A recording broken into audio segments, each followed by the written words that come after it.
Isang magandang araw po sa atin lahat. Kapayapaan po sa atin. Ito po ngayon ang itsura ng aming crayfish farm. Mag-tour muna tayo ng konti. Dito meron kami ditong mga breeders. So lahat ng meron tayo rito, dapat ito ay 75. Kaya lang meron tayong isang sira.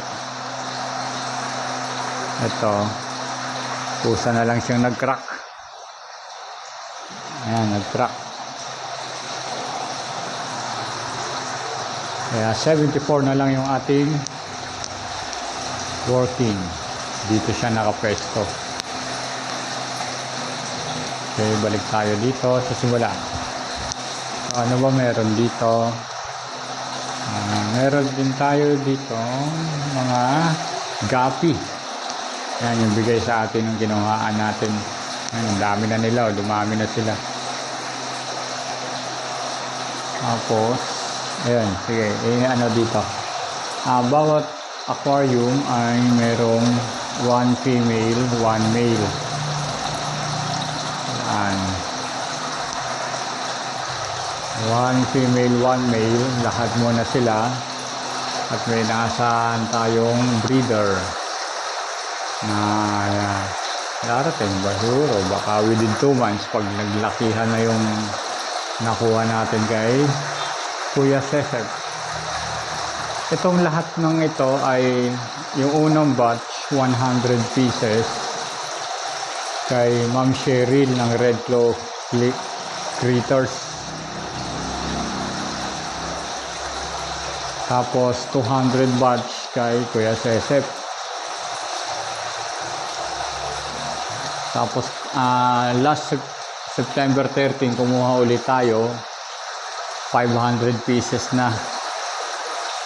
So yun yung mga nauna. So itong mga to rito, pinag-cross natin yung kay Ma'am Cheryl na galing, mga male yung galing sa kanya, mga female naman yung kinuha natin kay Sir Cesar kasi mas maraming nakuha kay Sir Cesar. Kaya lang pangit pa kasi ng system dati, kaya konti lang nag-survive. So ngayon, ang ratio natin dito ay 1:1 lang muna. 1:1. Katulad nito, itong male, may red yung sipit, saka yung female, nandun yung isa. Pag ganitong oras kasi mga tulog yung mga yan. Mga tulog. Hindi sila active.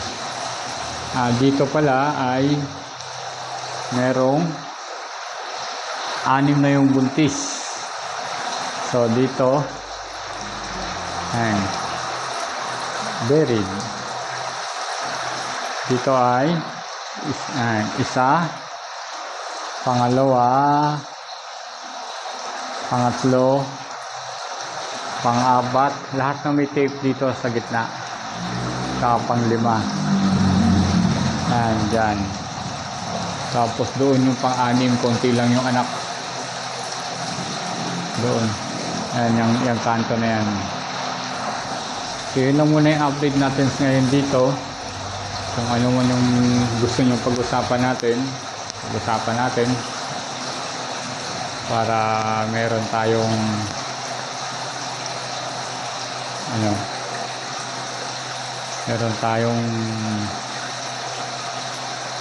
usapan. Ayan, ito mag-mate na naman siguro to. Parehas para silang female.